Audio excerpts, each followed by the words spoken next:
Hi, I'm Sam Sells, and welcome to my podcast, Clean Money. I'm a serial entrepreneur that has led over 2 billion development projects around the world. But the work I am most proud of is the work we do here at Wild Mountain Capital. We not only create great returns for our socially conscious investors, but we make an impact in the many communities we work in and we change lives. I like to say investing matters, and my show is to talk with everyday folks that are not only creating great success, but making an impact in society and improving the lives of others. That is my mission, and I want to share my stories and others with you. Welcome to Clean Money. Hello, everyone. Welcome again to another Clean Money podcast episode where we talk about how to use our money and invest for a purpose. Today, my guest is Jon Barbera, who used to be from San Antonio, Texas, and now has traded from Texas and moved on, which is fine. We'll forgive him for that. But Jon is the founder of Prime Wealth Academy, who is a well-respected investor and consultant for real estate flipping companies. Jon teaches investors how to acquire high-margin deals and create a more predictable and profitable business. In under 8 years, Jon has grown his company by 10x profits per deal. He has not only flipped hundreds of homes, he has also personally renovated over 1,000 houses. Jon's expertise has been featured in the Next Deal podcast, the Faster Freedom Show, Deal Machine, and the San Antonio Business Journal, where he shares how to streamline real estate acquisitions to create a more profitable flipping company. Jon, thank you so much for joining the show. Thank you for having me, Sam. So it may surprise you that in the early 2000s, I started my real estate journey flipping homes. First in Idaho with a partner there who was gracious enough to teach me that, Sam, if you don't write it in paper, then I don't have to give you anything after we sell the profit and make all the money. And I know we shook hands on 50-50 splits, but how about $150 and I'll keep the 50K? So I learned that first lesson. And then I started flipping homes in San Antonio in 2006 and 7, way back when. So is that where you got started? In San Antonio, or where did you get started? Well, I got started. I was working construction in New York. We had a renovation company. That's where I mainly renovated a ton of houses. And we worked for investors there. And that's where I got my first intro to this Italian guy pulls up in a Cadillac, dressed real nice, smelling real nice, hands me a check. And I'm like, man, this is like the sixth, seventh house I've done for you. Like, what do you do? He's like, oh, I flip houses. I'm like, what does that mean? He's like, well, I buy, renovate them, and I sell them. I was like, no, I renovate them. I was like, so you just buy them. I was like, hold on, I got to figure this out. And so I started like kind of just getting some bugs on real estate and just self-taught how to get going. But in New York is not business friendly. So it was one of those things that it was pretty much 2012, 2011. The market had tanked, but the banks were holding on to a lot of inventory because they didn't want to let it go. So the prices would have dropped. So you have high home prices, high taxes, low rents. So it wasn't very conducive to investing. And for somebody brand new, it was really hard. So I did some research, found Texas, and I found San Antonio was kind of like warmish at the time. So I was like, well, let me go get my feet wet there. And yeah, I spent about 11 years there. I built my business and everything there. That's a great place. I remember buying homes at $50,000 a door in like Terrell Hills and other places in San Antonio, 50, 60K a door. And, in 2008, when the market crashed, I had homes I was flipping and I'm like, okay, I bought it at 50. I put 20 into it. I was selling it at 130. Let's see if it'll sell at 120 now. And it did. Like the market's crashing, everyone's screaming, losing their minds. And like San Antonio was fine for the most part. Like it was still Yeah. fine. It's funny because I tell people when they tell me like right now, San Antonio, we have about 7 months of inventory there. So it's shot up, the market's slowed down. Hmm. Yet I'm still selling houses in 2 weeks or less.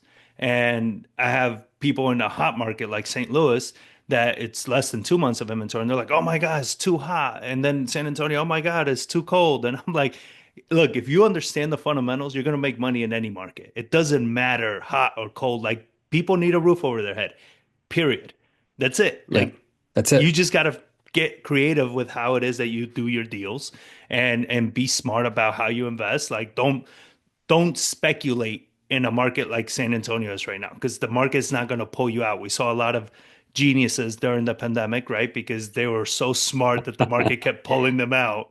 And I was like, Yeah. this is gonna, I've been doing this since 2012. So I saw that and I was like, man, I'll capitalize on this, but I'm not counting on it, Yeah. and You know where those yeah, geniuses are right now, right? Like yeah. we were Well, talking about this before the show, right? yeah, and Yeah, you were go ahead. talking about the syndication, and it was exactly that. I saw so many people that I knew didn't know jack about real estate, couldn't cut in single family, and yet they're syndicating multifamily deals. I'm like, oh my God. Like, who are you? You have no idea what you're doing. And now we've seen a lot of people lose all of their money on these bad syndication deals. And I'm like, it's your fault. You didn't Yeah. check to verify that the people syndicating the deal have years of experience. You did like just they made the numbers look good, which is not hard to do, and a lot of these deals, it was like if we can jack up rents $300 a door, then this deal is going to make a lot of sense. I'm like, wow, let's Yeah. keep our fingers crossed. Yeah. Yeah. You know how you make the numbers look good is you get on your keyboard and you type in 2.2x multiple on 5-year return. Like you don't even have to do any math. You just put it there and it's like magic. You automatically double your Yes. money. Yeah, I It, use I use private money lenders to fund our flips and a lot of our deals. And some of them did go into syndication because they're like, hey man, I'm getting much better returns on that. I'm like, well, right now you're not getting any returns, but okay. And now years later, they're like, yeah, I've lost 90 grand, I lost 150 grand on these syndication deals. I was like, what happened? You were gonna make so much money on it though.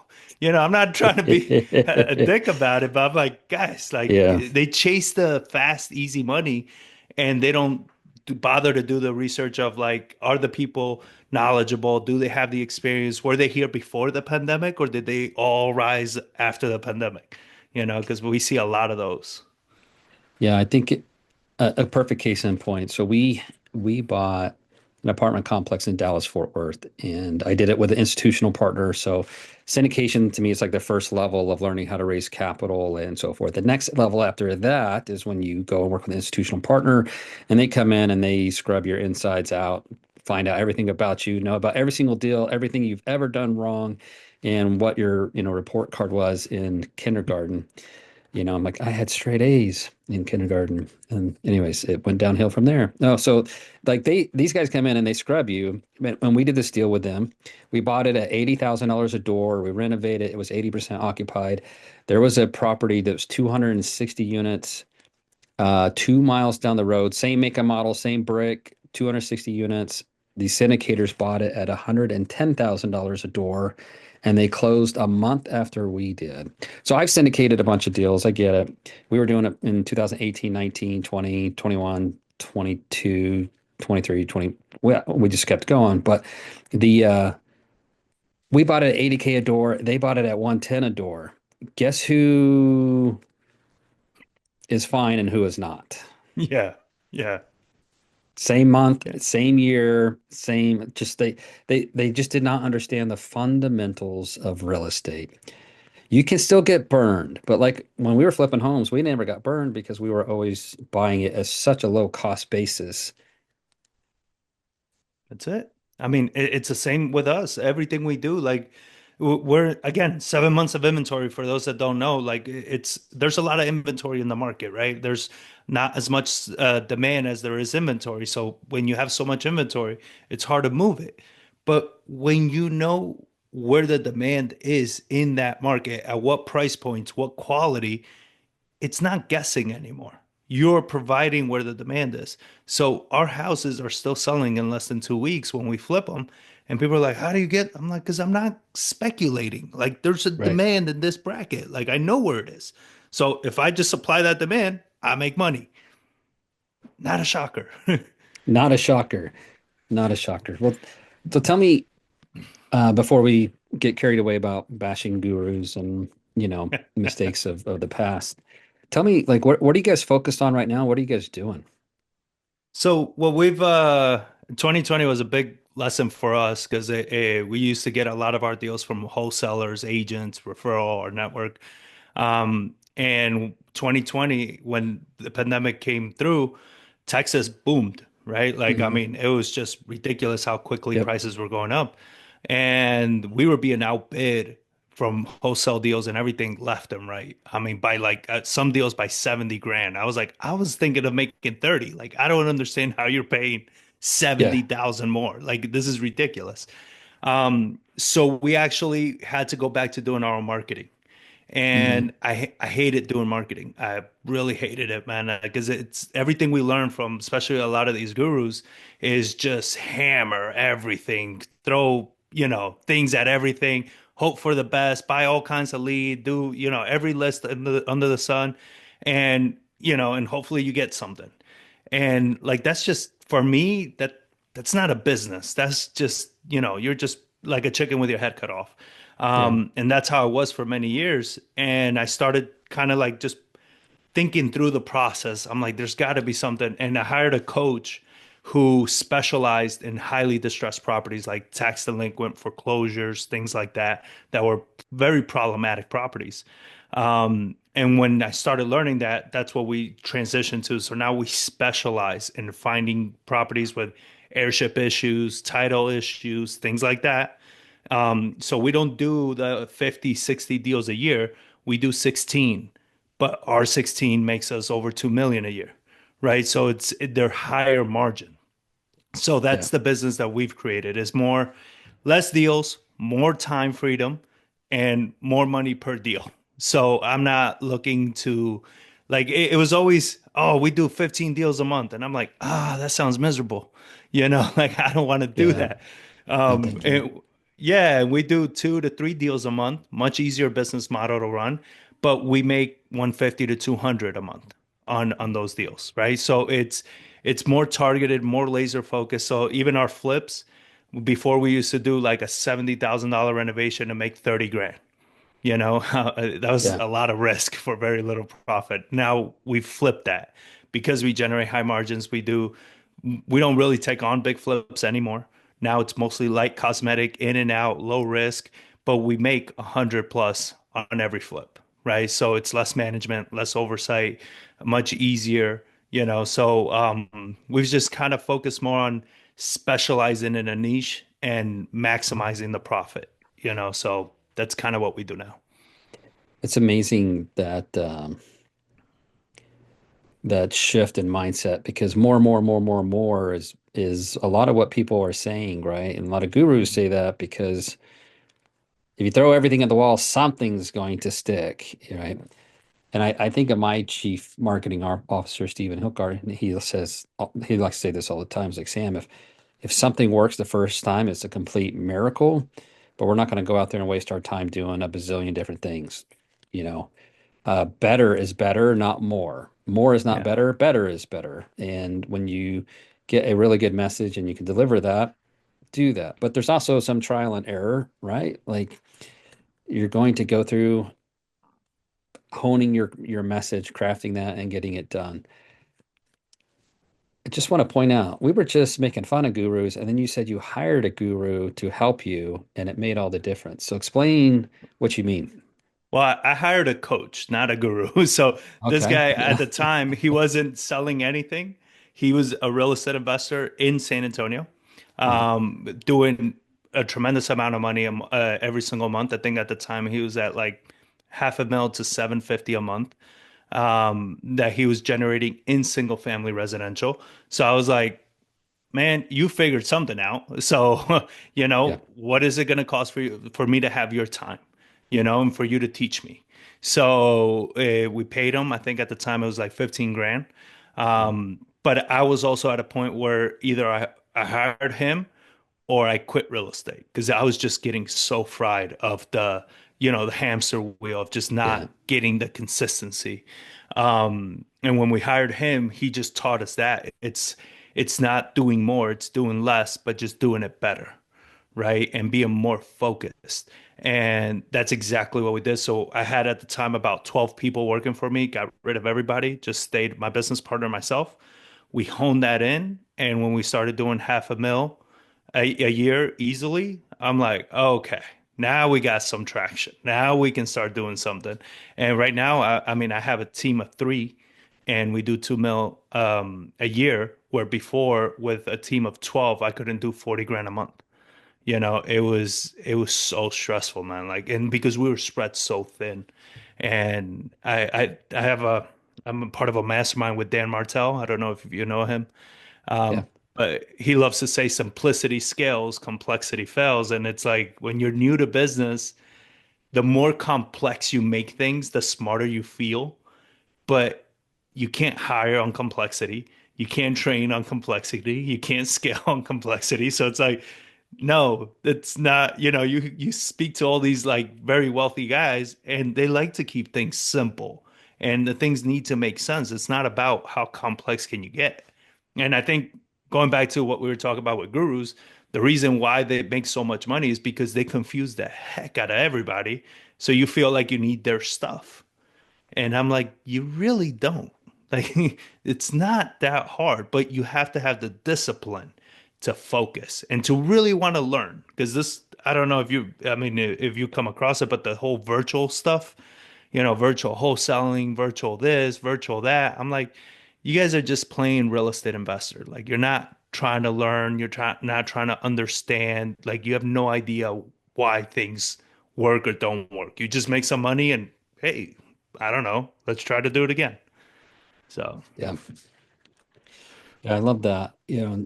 Dan's built just an incredible machine and he's done it based off of systems, right? Systemizing. Um, and I guess if you grow up and you're a computer programmer, you're always thinking of like, what's the exact code I need to write to get this exact output, right? And then you look at business that way, like, what's the exact code I need to write to get this exact output? I like the differentiation you made between a guru and a coach, somebody who's going to kind of get their hands dirty with you and help you sort through it. And then paying for their time. Like you can, if you, if you don't pay for their time, one, you're probably not going to get very much of it. Um, Two, you know, you're you're not committed. And three, like you're disrespecting them, right? yeah. Give me all this Well, stuff for free so I can go make money. and anybody that does give it to you for free, they're probably not somebody you want to be learning from most of the time because my understanding so far has been is like a lot of the successful people that I would like to learn from, they got their things they're doing every day. That's why they're successful. And they're not, unless they really take a liking to you and they want to like kind of mentor you, but that's not a coach. Like to Mhm. me, there's a difference between a mentor and a coach. A coach can take you from where you are, analyze where you are and where you want to be, and lay out a roadmap on how to get there. A mentor is just somebody that you kind of reach out to with questions. That they're not really guiding you, they're just answering your questions as you have them. And with this guy, like when we hired him, like he's not like a classically trained coach or anything by any means, but like he knows what he's doing because he does it every single day. So it was like, just tell me what you do every single day and I'll do the same exact thing. And that's pretty much what we did. We just replicated his business and a much smaller aspect of it. Um, and I mean, that was really, but I've always paid for coaching in one way or another because like even when I wanted to do we built houses too in San Antonio. And when I got into doing that, I didn't know how to do that. So we brought the deals and everything to somebody that know how to build houses. And we're like, hey, let's partner on this. We'll cut you in, Mhm. whatever you want, 50%, 60%. I don't care. I want to learn how to do this. Yeah. Right. So I always partner with people that were experienced, that were seasoned, that understood what was going on. If I ever got into the apartment space, I would do the same thing. I would go with somebody that knows what the heck they're doing. It's like, hey, can I bring you a deal? Can I use my resources? Like, can we partner? You can keep all I don't care about the profit on the first couple deals because I care about the knowledge. If I learn how to Mhm. do things right, I can replicate that over and over and over. And that's kind of how I build my business. So you're flipping homes now. You're doing 16 a year. You're doing incredibly profitable deals. What Mhm. else are you doing? I mean, other than that, because of the time freedom, I didn't. I'm not one of those people that likes to spend the whole day working.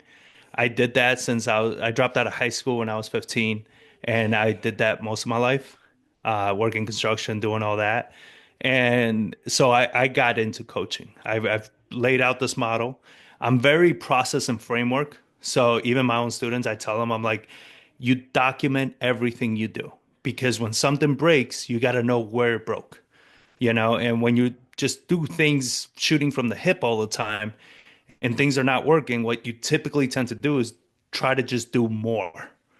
And sometimes more isn't the answer. Well, most times more isn't the answer. It's like you're probably doing one thing really bad.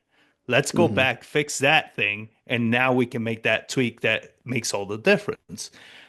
So I coach mostly on frameworks and systems on how to implement this. And it's more about like just that financial freedom. It's like, look, you don't have to do the 5, 10 deals a month and these take these risky flips and stuff like that. Like you can have a really nice life, keep it simple, make some good money, 20, 30 grand a month. That's a pretty nice lifestyle in most states, so Hmm. it's like you can do that very easily. And it's a very systematic way of doing it. So I started doing that, and I'll be honest, like I love it more than real estate. Like I love having coaching calls and strategy sessions and helping people get started, helping people break through issues. And I mean, it lights me up more than closing, a six-figure deal. I'm like, okay, but helping somebody break through, it's like, man, that's pretty cool. That's amazing. Yeah. Um, I feel like people who coach or people who teach and also do, the only reason why they do that is because they feel a calling inside them that that's what they need to do versus like I make my money in commercial real estate. Why would I spend time coaching? Well, it's because I enjoy it. There's something here that tells me I need to give back. And every time I'm like, no, I'll just shut that thing down and not do it. Like, no, no, no. Sam, you need to go share your knowledge with others so that they can improve their lives too. Um, did you find that to be true for yourself as well? Oh yeah, I mean, my real estate is tremendously more profitable than my coaching. But I never started the coaching for the money. I did the coaching just because like it worked out. Somebody asked for coaching. I was like, sure. They're like, how much? I'm like, I don't know. How much do you want to pay? $1,000. Okay. Let's go. Like Yeah, any number they threw out, I was gonna say yes to because like it wasn't about that, but I did understand like you need to have a commitment. You need to have the skin. It needs to be something that you're committing yourself to because I used to do it for free and I couldn't give it away. And then I started yeah. charging and now they're all coming. And I was like, you know what? Okay. I found this to be true too. Like, so I took on 10 clients, all free. I'm just like, just hey, let me help you. Not a single one of them did a single thing, Yeah. right? But the ones who pay a lot, like every one of those is doing stuff. Yeah. There's something, it's psychological. If you don't pay, you won't do the work. And I've had so many people say, oh no, I will do it. Let me in, I'll do it. I'm like, no, you won't. Like I've done this a bunch of times. You won't. You won't Yeah. respect it. You won't respect my time. You won't respect the things that I teach you. You'll be like, no, that's not true. I'm just going to go figure it out myself. And then you're going to go fail or And you're and not it's going to do it. funny, I have a lot of free content, a lot of free training I've put out. And when people come, they're like, "Oh, I don't have the money. It's fine." I'm like, "I have a credit card." No, don't do that. If Yep. you can't afford it, don't do it. Like, I don't want you Hmm. getting into debt. You understand? So, like, I have free content. Go do this. Ask me any questions you want, like on Instagram or something. Ask me whatever. I never hear from them again. And I'm like, this is why, because they come and Hmm. they're like, oh, if you can, let me in anyway, and my first deal, and I'll pay you back. I was like, you won't. You won't You do won't. it. You won't show up. You won't take it serious. You won't do the work. Like, I would love to, but I've already done it. And all I've been able to do is just waste my time. And I'm not Yeah. doing that anymore. It's not fair to my business. It's not fair to my students. It's not fair to my family. So like now I'm very protective of my time. I'm willing to help you if you're willing to show up, but they're just not. They just aren't. So if somebody is listening to this, like, you know what, John, I would love to learn how to do 16 a year instead of doing 500. Or I'd love to get into wholesaling. I would love to get into this. How do they find out more about what you're doing um, and Yeah, I get mean, involved? Instagram, Jon Barbera, or if you go to joinpwm.com, you can book a free strategy call with me. And it's with me. It's not with a salesperson or anything. Everybody always gets surprised because it is a strategy call. Like we can be on there for 30 minutes and we could talk strictly about your business. So I make those a lot of times a month available for those. So you can just book one of those and we can get on there, talk about your business, see if it even makes sense because I mean, everybody likes the idea of making 2 million with 16 deals, but when they realize the work you got to do, it's like, oh, you actually got to do something. Like, yeah, it doesn't Yeah, quite just come to you. Yeah. as it turns out, it's work. Yeah, I haven't figured that one out yet, but yeah. you got to actually do the work right now. You actually have to do the work. I have 5 daily non-negotiables for my students. Like you do these 5 things, like you'll Mm. never not have access to investors. You'll never not, the ones that do it, they're like, "Hey Sam, I just closed another investor." Because you're doing exactly what I told you to do. Yeah. The other guy's like, "I'm not closing anybody." Well, did you do the things? No, not well. Well, it's funny because I run a mastermind, and from the mastermind, I allow everybody to schedule a strategy call every month for 1 hour, and it's me and them for 1 hour, and we strategize about a specific problem they have in their business. And after I joined Dan's mastermind, I was like, oh, I need to do this five non-negotiables. So I Yeah. threw those in there because every strategy call, it was if they would have done them, we wouldn't be talking about those issues. You Hmm. understand? We'd be talking about actual strategy for growth. But we're still talking about the beginner stuff because you didn't do the five non-negotiables. You know that I told you, do these, it will solve 80% of your problems. Guaranteed, because it's just showing up, And ever since I introduced that, I was like, if you want a strategy call, you must do those. If you don't, much like how Dan does it in his mastermind, where it's like, if you don't do those, you can't ask a question. Yeah. So I do it the same way. I'm like, if you don't do them, you can't book a strategy call. And all of a sudden, the strategy calls have gotten so much higher quality Yeah. because they don't have those beginner problems anymore. I'm like, it's not for me, I promise you. It's the way it's going to work for you. Yeah. That's it. That's fantastic. I, John, I love that you're making a difference in people's lives. I love that you're helping them. I love that you're holding them accountable and, that process driven simplicity, helping them, do the simple things they need to do to be successful. Man, what a difference. Um, do you have any success stories that you'd like to share about your students? Well, I mean, just this Wednesday, I do 3 calls a week for the mastermind. One of them is a mindset call. And I had a student come up on a mindset call because 3 months ago he was tapping into his savings and scared that he was going to lose everything. And last month, he closed a six-figure deal, 120 grand. This month, he's doing one that's bigger than that one, and it's just single-family residential, just a wholesale deal. Like he's not flipping, he's not risking anything, Wow. and and it was a big mindset shift that it was for him. It was losing the fear, it was the focusing, it was trusting the process. So I had him on to talk to the rest of the group of to share his because it's one thing when you hear from me, I've been doing this for now 13 years versus you hear from somebody that like 3 months ago was scared of going broke, and now, we're not even at the end of February and he's already at 250 grand for the year. Right. So That's it's like amazing. it's and it's all like I was like, what happened? He's like, it's all mindset. I'm like, I know.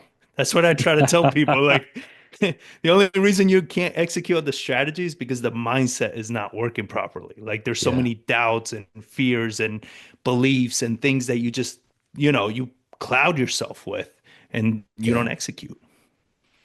That's it. That's amazing. Well, thank you so much for joining the pod today. Um, I'll make sure in the links in the show notes to your Instagram, Jon Barbera, or at Jon Barbera, and then Facebook and YouTube. You also do some coaching there on YouTube as well, correct? Yes, sir. Yeah, everything I do that works, I put it on there. Excellent. Awesome, man. It's been such a pleasure to meet with you. Anything else you'd like to share with our listeners? I mean, really, the biggest thing is like I would really emphasize work more on your mindset than strategies. I promise you, strategies is probably 10-20% of the equation. Most of it is all the limitations that we put on ourselves, all the headlocks we put ourselves in, So I value more the mindset than the strategy because once you have the mindset, the strategies are simple. They're not that hard. That's it. Awesome. Thank you, man. I people don't know this, but that's so true. They just don't like, nah, it's a secret formula. And the secret formula is you work hard and you never give up and Yeah, keep it simple, stupid. Yeah, like just get a coach. that's Awesome. it. Thank you, John. Thank you, sir. Thank you for tuning in to Clean Money, where we talk about sustainable investing that improves society. We are passionate about creating great investment returns to investors who want to use their money to make a positive social impact in the world. If you enjoyed the episode, we'd appreciate a 5-star review. And if you are interested in making your investing matter, please connect with us at wildmountaincapital.com, or you can find me, Samuel Sells, on LinkedIn, on Twitter at Sells_Samuel, on Instagram at Clean Money Sam, or on Facebook. And finally, make your investing matter.